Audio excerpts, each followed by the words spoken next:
Pecah Telur Academy dirancang khusus untuk UMKM Indonesia. Materinya komplit, harga seuprit.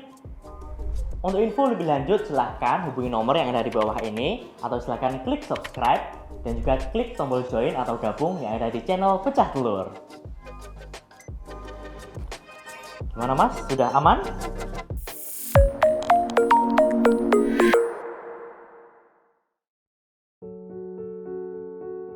Waktu itu kata istri, ini cincin yang dikasih ibu dulu, dibawa aja ke Pegadaian. Separuh itu akhirnya kita transfer ke KNRP, rekening Palestina. Dan akhirnya itu yang membuat kita merasa hidup kita jauh lebih baik dibanding mereka gitu. Sedih. Nah itu akhirnya membuat kita jadi semangat lagi. Ya Allah, ternyata benar kata Rasulullah, man asbaha minkum aminan fi sirbihi indahu qutu yaumihi gitu ya. Kalau kita bisa makan sehari gitu, dunia seperti ada semuanya gitu. Mungkin selama ini kita gengsi gitu ya, nggak mau terima yang kecil gitu kan, nggak mau terima yang sedikit, ego penghambaan yang kurang gitu. Akhirnya itu membuat kita ternyata nggak harus banyak kita hidup di dunia ini gitu. Waktu itu money burning kira-kira sekitar 500-600 juta gitu. Selama 2 bulan, kita pilih usahanya habis ini nggak dibeli orang atau kita pilih rugi kan gitu. Mau mempertahankan merek atau mempertahankan keuntungan, pilihannya itu aja. Sehingga waktu pandemi itu bisnis kita bukannya turun atau bukannya sepi. Justru saat pandemi itu masa Allah balikkan atau Allah kasih yang kita tidak miliki.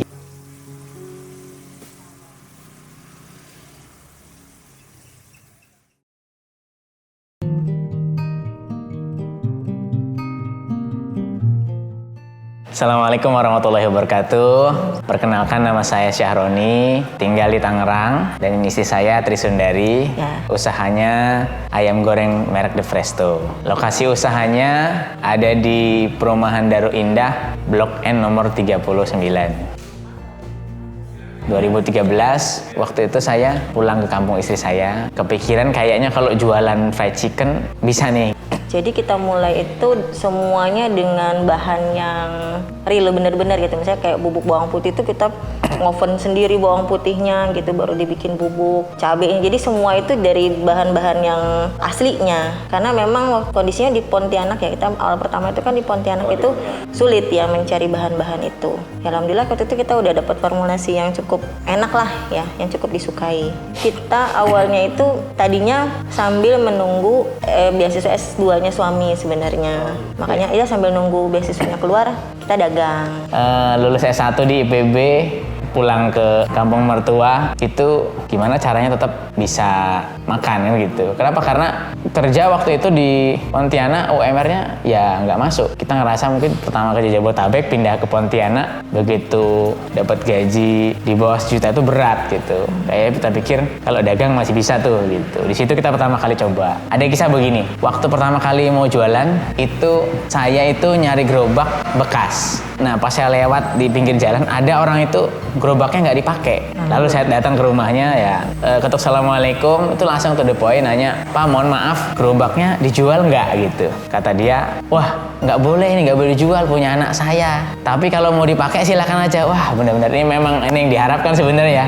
Udah nggak punya modal, udah nggak punya ya istilahnya boro-boro, intinya buat makan aja susah gitu ya. Sehingga pada akhirnya dari situ ketemulah langkah pertama untuk memulai usaha. Gerobak itu dipinjamkan ke kami selama setahunan lebih gitu ya. Istilahnya nggak perlu bayar, tapi yang penting dipakai, dirapikan, dibersihkan, dan dijaga. Tidak boleh jual, itu aja gitu. Padahal orang itu nggak pernah kenal, tapi kayaknya melihat kita yakin gitu ya. Jadi akhirnya dia mempercayai kita untuk pakai gerobak itu. 3 bulan pertama ya, kita masih berjuang lah ya. Iya, belum kenal karena belum dikenal karena orang belum tahu gitu. Namanya nyari pelanggan, tapi untuk makan cukup lah. Pertama kali dapat pinggir jalan itu kan di jalan di trotoar ya. Di situ udah setengah tahun tuh baru agak banyak pelanggan, banyak yang nyari, ternyata cocok rasanya, harganya kejangkau gitu ya. Dan orang cinta sama produknya. Dari situ kami itu sampai punya 4 titik di Pontianak. Udah punya perlengkapan tambahan dalam setahun setengah itu berkembang lah. Ya itu akhirnya sebenarnya yang keempat itu saya tergoda pinjam uang ke perbankan. rasakan. Disitulah sebenarnya kayaknya kalau hitung-hitung bisa pengembangan usaha gitu ya. Ternyata karena itu mungkin kami memahami itu sebagai suatu riba, tapi kami langgar. Jadi akhirnya ya udah. Ternyata bukannya tambah rame, kok masalah tambah muncul. Suatu hari dah disurati Pol PP nggak boleh jualan sini lagi. Yang kedua masih jualan juga. Setiap ditanya, ya Pak nanti kami nggak jualan lagi. Tapi kan namanya hidup ya harus jualan terus. Pada yang ketiga itu nggak pakai surat lagi, langsung berhenti depan mobil berhenti depan kita. Orang-orangnya diangkat gitu, udah langsung dikerangkeng gitu, dibawa ke markasnya. Di sidang diputuskan kita kalau nggak bayar denda penjara gitu. Kita ngerasa ini ya, ternyata ya sekolah tinggi-tinggi kok begini gitu ya. Nyari uang aja susah gitu. Itu yang kita rasakan. Tapi ya itu bagian dari ujian kita dalam mencari rezeki ya gitu. Sejak pinjem uang itu kayaknya masalah banyak, mulai dari sering kecolongan, kayaknya uang itu bukannya nambah, jadi lagi goreng ternyata banyak orang ini, terus uang kita dicuri sama pembeli berkali-kali. Istri yang jaga sama, karyawan yang jaga juga sama, hampir berbarengan lihat lokasi itu digusur. Akhirnya kita nggak bisa punya putaran lagi, tapi kalau lihat dari grafiknya kayaknya kita menuju pada bangkrut. Jadi akhirnya saya putuskan udah punya 4 lokasi itu, kita tutup 2, lalu yang 2 nggak bisa bertahan. Dari situ akhirnya saya memutuskan untuk pindah lagi ke Jabodetabek. Ya karena kita udah merasa gagal gitu. Kayaknya kalau dikembangin di Jabodetabek lebih cepat. Pikiran kita begitu. Saya bilang ke istri, saya kayaknya lusa pergi gitu. Kok cepet banget gitu? Gak apa, kayaknya mungkin di Bogor lebih bisa berkembang.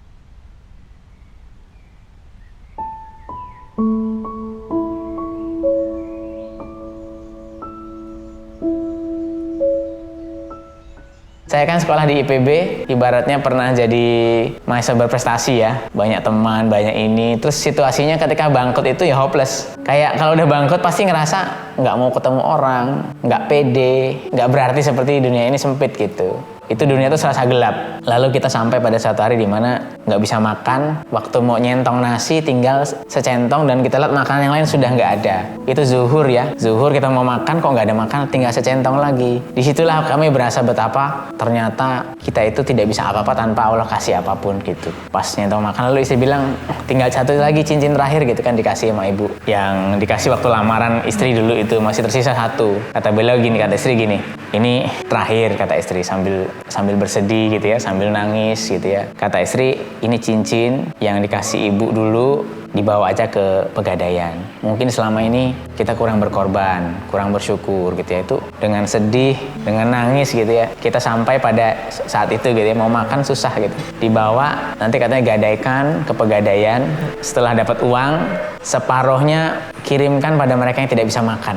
Separuhnya bawa pulang untuk kita makan, beli telur, beli beras. Separuh itu akhirnya kita transfer ke KNRP, rekening Palestina. Kenapa? Karena mereka tidak bisa makan gitu. Kita transfer dan akhirnya itu yang membuat kita merasa kayaknya kita lebih baik deh gitu. Hidup kita jauh lebih baik dibanding mereka gitu. Sedih.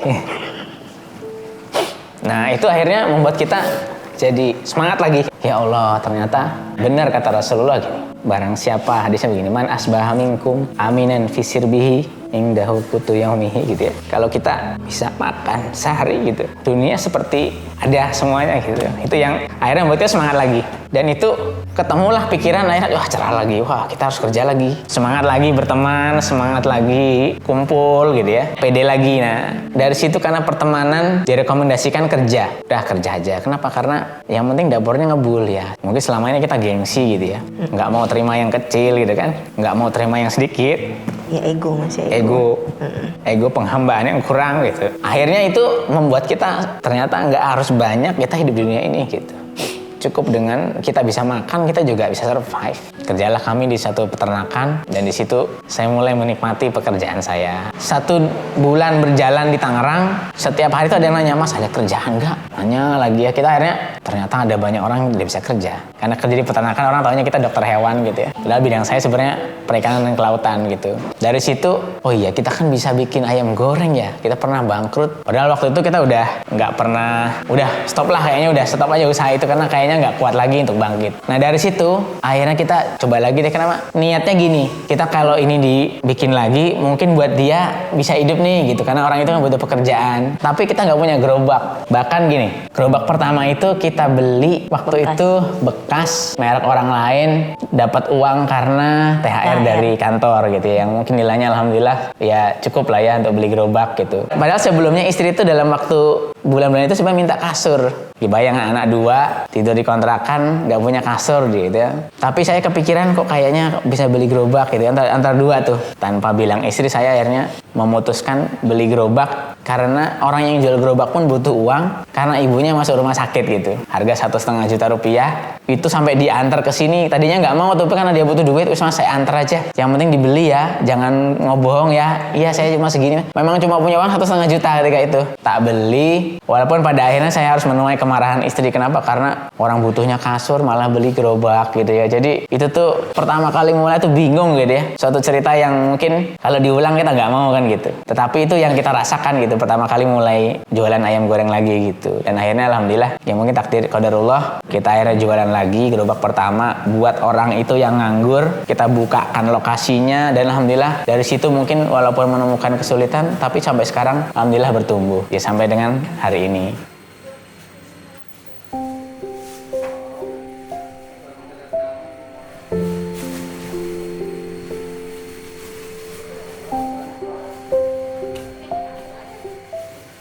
Jadi gini, kalau misalnya yang kita pelajari ya, yang dulu mungkin gagal mungkin salah satunya mungkin dari niat juga ya. Dulu niat kita cuma bagaimana kita punya yang banyak, ngejar profit gitu ya. Tapi ketika kita bangun kembali Fresto itu di tahun 2017 itu, kita merubah niat kita. Bahwa ketika kita membangun bisnis ini, kita untuk membantu membuat orang itu menjadi mandiri gitu ya. Terus kemudian dia minimal dia bisa menghidupi anak dan istrinya. Bukan serta-merta profit di kita saja gitu, bagaimana juga itu biar manfaat buat mereka. Makanya ketika membangun ini pun kita tidak memikirkan, maksudnya kita harus dapat margin yang berapa besar gitu. Karena sistem kita buat yang mudah gitu. Kita ngambil sistem franchise ya, dan kita buat brand itu gratis kan gitu. Jadi tidak ada biaya brand sama sekali. Jadi ketika mereka buka, ya yang mereka dapatkan lah itu yang mereka bayar. Dari mulai gerobak, perlengkapan, itulah yang sesuai dengan yang mereka bayarkan gitu. Bahkan ketika di awal-awal itu beberapa mitra yang ikut gabung di kita ya kita berikan sistem cicilan. Misalnya saya baru punya modal 2 juta ya nggak apa-apa, 1 juta, 3 juta, sisanya dicicil gitu. Kita bersyukurnya selama membangun bisnis ini banyak orang-orang yang menolong kita ya, maksudnya memudahkan kita, membantu kita gitu. Jadi ketika menjalankan, mungkin karena niat tadi juga ya, akhirnya ketika menjalankan bisnis ini kembali tuh kayak perasaan tuh nggak merasa kayak pelong aja begitu ya. Ketika mungkin kita nggak mengambil margin yang besar gitu, tapi ketika melihat orang-orang itu bisa berjualan, bisa menafkahi keluarganya, itu sudah menjadi kesenangan buat kita ya. Bahkan ketika mereka mendapatkan manfaat dari usaha yang mereka jalankan, itu sungguh suatu hal yang menyenangkan buat kita. Contoh misalnya ada yang buruh gitu ya, dia dari pabrik gitu, kemudian dapat pesangon, beberapa kali usaha gagal, kemudian dengan sisa-sisa uang yang dia punya, dia ngajak ngobrol ya, datang ke suami gitu kan, menghubungi untuk buka, ya masya Allah gitu. Ketika buka, Allah bukakan pintu rezekinya gitu. Bahkan dia sekarang bisa beli rumah cash, bisa menghidupi beberapa karyawannya. Inspirasi orang-orang yang terbantu dengan usaha ini tuh sudah menjadi kebahagiaan buat kami tersendiri. Mungkin itu juga doa dari mereka juga ya. Salah satunya gitu, The Fresto bisa besar seperti ini. Banyak kebaikan lah insya Allah dari yang kami dapatkan ya, selain buat mereka juga buat kami sendiri. Jadi kita itu mungkin aktivitasnya pas kita dalam kondisi yang tadi ya, yang benar-benar nggak bisa makan. Jadi akhirnya pandangan kita terhadap dunia itu berubah gitu. Yang mungkin dulu waktu muda kita ngerasa, kalau udah lulus bisa beli rumah, bisa beli mobil tuh kayaknya hebat gitu ya. Nah ketika kita posisi begitu, pola pikir itu berubah. Nggak ada yang hina kok kalau kita ngontrak. Tidak ada yang hina dengan kita tidak punya mobil gitu. Jadi ya hidup ya secukupnya gitu. Nah makanya kenapa kita bisa beli, maksudnya gerobak bekas, terus freezer bekas itu nyisihin dari gaji itu, karena ngerasa ternyata kalau kita cuma cukup buat makan gitu ya, ternyata ada lebihnya. Ya mungkin gaya hidup kita yang dirubah gitu. gitu. Di akhirnya sampai saya sempat ngomong ke suami, udahlah ngapain musing-musing harus di rumah gitu ya, harus cari cicilan. Oh udah mau bertahun-tahun ngontrak juga nggak apa-apa orang maksudnya. Yang buat kita maksudnya yang penting kita nyaman gitu, tenang gitu hidup kita gitu. Ini satu kata yang buat saya kuat tuh gini, kata istri, dah pokoknya kita nggak apa-apa deh ngontrak seumur hidup, yang penting kita nggak punya hutang, itu aja tuh. Itu satu inspirasi yang menguatkan saya sebagai suami bahwa ya udah kalau istri udah nerima begitu, kita juga teman seperjuangan dalam hidup gitu ya. Jadi ibaratnya nggak apa-apa nggak punya rumah juga nggak apa-apa, yang penting kita nggak punya hutang. Jadi sampai sekarang kita pakai prinsip itu dalam bisnis gitu ya. Kita juga ke supplier kita usahakan cash. Kalaupun ada hutang karena delay tagihan ya itu bukan ini ya. Tapi kita usahakan kalau bisa hari ini bayar gitu. Kalau bisa, jadi satu sisi bagi kita UKM itu membuat cartanya jadi simple, koreksi terhadap uang kita juga cepat, sehingga ya udah yang penting kita nggak punya hutang, terus nggak perlu pinjam ke pihak ketiga atau perbankan misalnya, nggak perlu, sehingga kita cukup gunakan saja apa yang ada, kita perkecil mungkin gaya hidup kita yang sesuai kadarnya gitu ya, sehingga itu tidak terlalu membebani situasi gitu. Ya alhamdulillah dengan begitu kita bisa survive, bisa lebih teliti. Alhamdulillah qadarullahnya kita juga jadi mandiri dalam bisnis gitu ya. Sehingga waktu pandemi itu bisnis kita bukannya turun atau bukannya sepi. Justru saat pandemi itu masa ternyata momentum di mana Allah balikkan atau Allah kasih yang kita tidak miliki gitu. Mungkin prinsipnya rezeki itu kan kalau mungkin lama ditahan untuk dikasihnya nanti gitu ya. Mungkin ini yang kita rasakan. Mungkin dulu belum dikasih, sekarang dikasihnya pada saat mungkin jiwa kita sudah lebih siap gitu, sehingga kita meresapi bahwa nggak ada apa-apanya gitu, emang ini dikasih gitu, kita nggak memilikinya sebenarnya dikasih gitu sih. Itu membuat kita jadi semangat dalam rangka untuk memunculkan pekerjaan yang bisa orang adopsi gitu ya untuk hidup mereka gitu.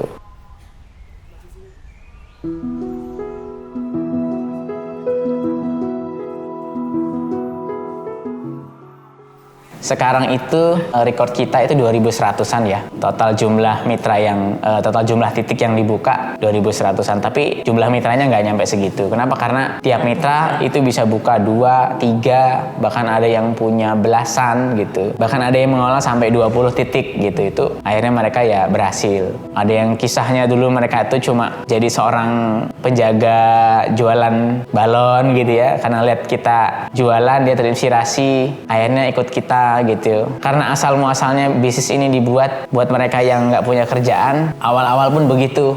Rata-rata kan mereka nggak punya modal. Kita selalu carikan gini, udah yang penting jualan dulu. Kalau nggak punya modal kita carikan ke teman gitu ya. Akhirnya saya hubungi teman-teman yang punya uang lebih. Konsepnya ya udah orang ini mau cicil, tapi saya nggak punya uangnya gitu. Saya kasih ke dia yang nalangin. Dengan konsep ini karena duafa dia juga punya program itu, nanti uangnya balik lagi ke dia. Jadi kelebihan bayarnya kita kasih ke pemodal gitu. Tapi dengan begitu orang jadi mudah untuk buka sistem cicil gitu. Sampai hari ini juga kita perlengkapan itu gitu. Bahkan kalau awal-awal itu kan mereka rata nggak punya modal ya, kita carikan gerobak bekas, kita rebranding, silakan nih nanti modalnya kalau sudah kekumpul balikin lagi ke kita, kalau cocok terusin, kalau gagal balikin aja. Sampai hari ini begitu. Sekarang juga masih ada program-program begitu yang sifatnya cicil. Jadi kalau orang mau buka, kalau emang dia duafa, dia tidak mampu tapi sungguh-sungguh mau buka, kita bantu bukakan, dalam artian yang penting serius, memang dia mau keluar dari masalah pekerjaan yang dia selama ini mungkin tidak punya pendapatan. 2018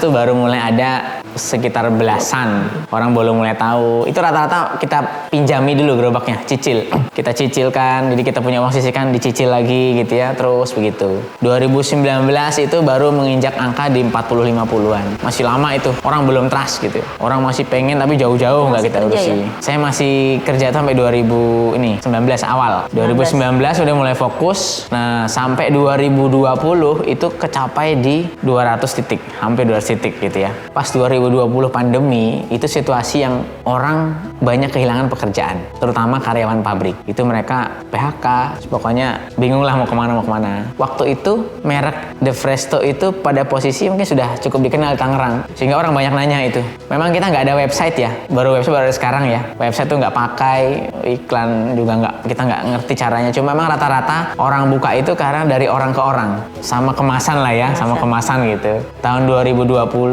dari 200 titik, begitu pandemi 2021 kita hitungnya dari 200 itu jadi 800 titik. Artinya 4 kalinya ya. langsung eksponensial. Kenapa? Karena orang betul-betul banyak yang nyari kerja. Untuk bidang franchise sangat sedikit lah persentasenya yang gagal gitu. Rata-rata mereka survive bertahun-tahun gitu. Memang ya kita enaknya mungkin istilahnya, contoh misalnya kayak stiker, spanduk itu gratis. Artinya kalau pudar kita ganti gratis. Kita anggap itu sebagai sebuah imbal balik ya kepada mitra. Kita berharap itu diterima oleh mitra sehingga itu brandnya tetap jalan terus gitu. Kalau kusam tinggal minta aja pengajuan, kita ganti gitu. Mungkin di brand lain itu harus bayar, tapi di kita ya udah itu juga bagian dari milik mereka, milik kita juga gitu. Kita harapan sih sampai di 2024 kecapai 2 kali lipatnya, karena mungkin wilayah kita sudah makin lebar ya gitu.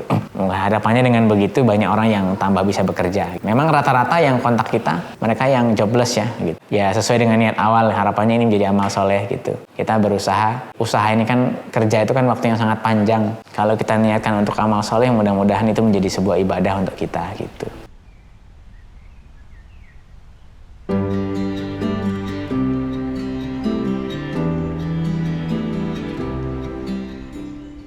Kalau rugi itu neraca ya standar ya. Biasanya karena fluktuasi harga bahan baku. Pernah suatu hari itu karena bahan baku tidak terkendali, sehingga kami itu harus membeli barang yang lebih mahal dari harga jual. Itu di ayam sebenarnya sering terjadi gitu. Belinya tinggi, tapi harga jual kita tetap gitu. Tapi itu kita lakukan kenapa? Karena demi mempertahankan pasar. Kita kadang menilainya gini, kita pilih usahanya habis ini nggak dibeli orang, atau kita pilih rugi kan gitu.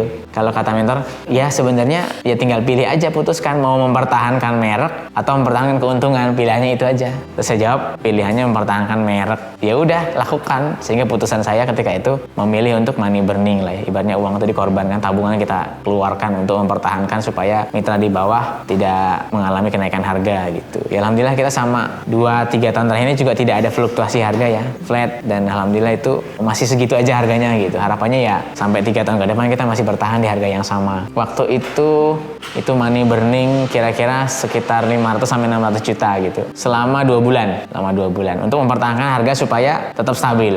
Waktu itu kita coba hitung lagi nih pengeluaran kita yang bikin keluar apa, atau efisiensi ya, istilahnya budget-budget yang tidak kita perlukan kita sementara direm dulu. Pembelian aset kalaupun ada tidak diadakan. Yang pasti yang paling efektif ya negosiasi ke supplier ya. Tadi bantulah, ibaratnya kita dibantu, konversi kerugiannya lebih kecil tapi nanti diganti pada periode berikutnya, sehingga supplier itu mendapatkan, mungkin supplier jadi lebih rugi gitu ya, tapi kita ganti nanti pada saat keuntungannya bisa maksimalkan gitu. Dan itu memberi pelajaran pada kita sekarang itu ya udah harga flat aja deh, dikontrak aja deh supaya harga itu cenderung stabil sampai periode tertentu gitu. Membuat kita juga secara bisnis kemudian secara usaha ke mitra jadi tenang. Kami yang jualan tenang, mitra juga tidak mengalami kenaikan harga juga tenang gitu.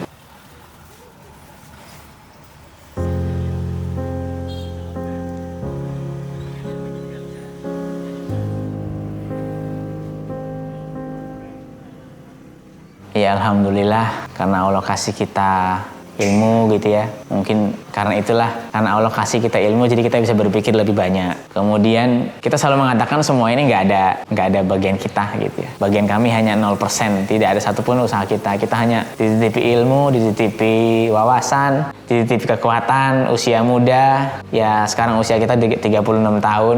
Kita berharap ini motivasi kita, ya kita memberi banyak pekerjaan pada banyak orang. Bahkan kita target itu punya 10.000 karyawan ketika itu. Mungkin itu mimpi, tapi mimpi itu mendrive kita untuk arahnya ke sana. Tipsnya, intinya pertama kita pasti punya tujuan. Jadi tadi memberi banyak lapangan pekerjaan pada banyak orang agar itu menjadi kebaikan. Kemudian berdoa itu ya otomatis ya, itu menguatkan kita. Kenapa? Karena kita selalu ketika sekolah tuh hitung-hitungannya selalu matematis. Mengesampingkan Tuhan atau Allah yang menciptakan alam semesta dan Maha memelihara itu sebagai sesuatu yang ngasih gitu ya. Kita melupakan itu. Padahal dengan diiringi doa dalam setiap ibadah kita, dalam sholat kita, dalam setiap ini kita, dalam sedekah kita, itu membuat kita jadi semangat gitu. Itu menjadi mungkin perantara yang membuat itu semakin cepat gitu. Kenapa? Karena dalam sholat juga kita minta rezeki ya kan.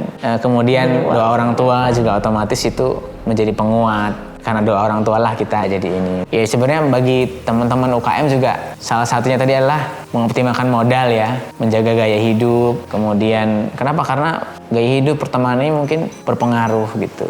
Karena itu semua membawa pada cara pandang gitu. Sehingga itu penting untuk kita yang UKM untuk keluar dari skala kita untuk lebih besar lagi, maka tadi salah satunya juga tidak sebentar-sebentar pinjam ke bank. Karena godaan hutang itu besar gitu. Kalau orang mungkin dengan 100 juta godaannya ada pinjaman 200 juta gitu. Kalau ada orang dengan 1 miliar godaannya yang pinjam 2 miliar. Jadi itu ujian gitu. Padahal mungkin dengan tidak berhutang lebih simpel gitu. Itu menjadi sebuah langkah. Prinsipnya sesuatu yang disedekahkan itu tidak akan rugi. Ya sedekah jariah lah sebenarnya. Itu ibaratnya idza matal insan untuk in qata'a amaluh illa min salasatin, yang paling pertama itu sedekatin jariyatin. Itu yang perlu menjadi inspirasi untuk kita semua. Kemudian bekerja itu sebuah ibadah. Kenapa? Karena ketika orang beriman itu ada kewajiban ketika innalladzina amanu wa amilus shalihat. Ciri-ciri orang beriman adalah membayar zakat salah satunya. Tapi tidak pernah dibahas. Ada dalam satu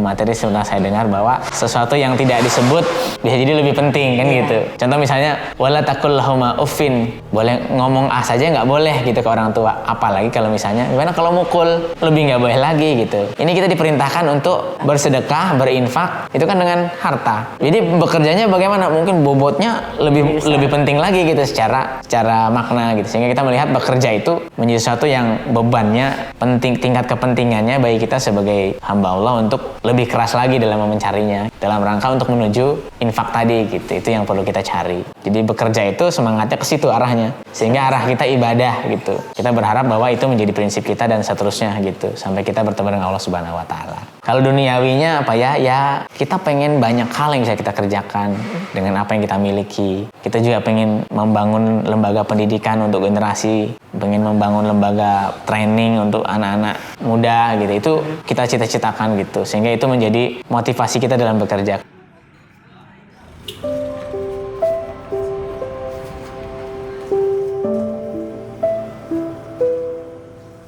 Waktu itu adik suami udah ngabarin, ini aja yuk umroh aja gitu ya. Terus saya bilang ke suami, enggak, saya nggak mau umroh. Saya bilang gitu kan, kita tuh udah wajib hukumnya gitu kan, dengan jumlah rezeki yang Allah berikan kepada kita udah wajib ini untuk haji gitu, bukan umroh lagi gitu. Waktu itu suami masih ragu-ragu kan. Saya bilang enggak, pokoknya usahain dulu gitu kan, mau uangnya ada apa enggak, tapi status kita udah wajib, jatuh hukumnya wajib gitu. Akhirnya kita nyari-nyari ya informasi. 2022 itu kan pertama kali ya dibuka haji setelah COVID, dan alhamdulillah kita daftar. Yang menjadikan kita meyakini gitu ya pertolongan Allah dan kekuasaannya itu lebih banyak lagi itu di saat haji itu, karena pertama kalau dihitung-hitung dengan uang gitu pas haji furoda itu kan kayaknya uang kita tuh nggak cukup gitu untuk sampai di saat-saat terakhir itu ya pembayaran. Terus kedua, saat itu visa itu pun belum pasti karena banyak yang daftar, banyak juga yang nggak bisa berangkat saat itu kan. Tapi qadarullah Allah mudahkan ya.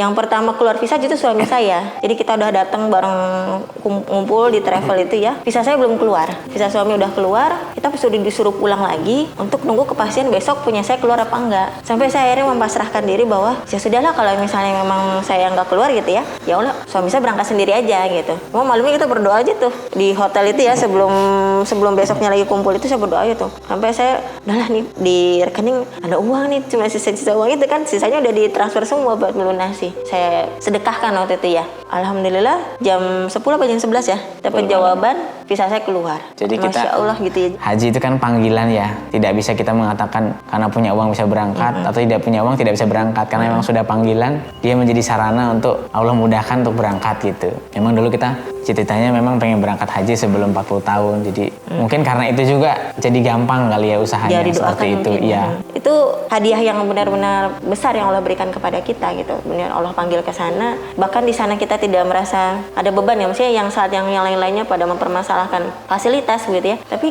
di kita nggak ada perasaan itu sama sekali gitu. Bahkan sangat merasa banyak diberikan kemudahan gitu, keberkahan gitu. Ya alhamdulillah hidup kita berubah dalam waktu 5-6 tahun ya. Itu anugerah gitu. Jadi bukan karena kita, tapi Allah yang kasih. Itu ya membuat kita ya ketika tanya begini khawatir kita salah gitu. Ini Allah kasih buat kita semua. Jadi harus dijaga dengan baik. Jangan sampai karena semakin bertambah harta kita jadi tambah maksiat. Namanya manusiawi kan mungkin ada kelintas, kita udah begini gitu.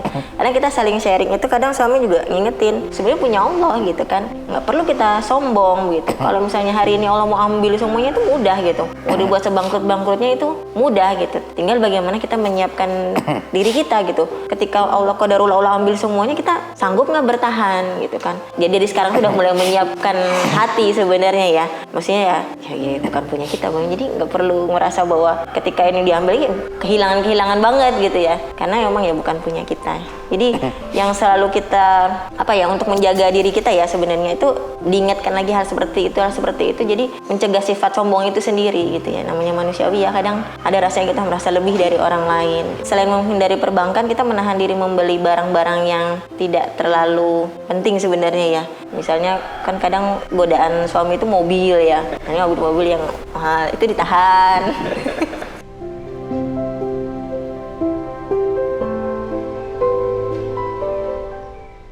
Yang pasti bukan karena hanya kita sendiri gitu ya. Sudah ada yang Allah kasih buat kita. Sehingga bagi yang belum mencapai, bersabar atas keyakinan rezeki yang akan Allah kasih. Makin perkuat ibadahnya, makin banyak mintanya, dan itu Allah suka gitu ya. Semakin banyak minta, sesering mungkin minta sama Allah supaya kita tahu bahwa ini Allah yang kasih. Saya Syahroni dan istri saya Tri Sundari. Kami dari The Fresto. Assalamualaikum warahmatullahi wabarakatuh. Waalaikumsalam warahmatullahi wabarakatuh.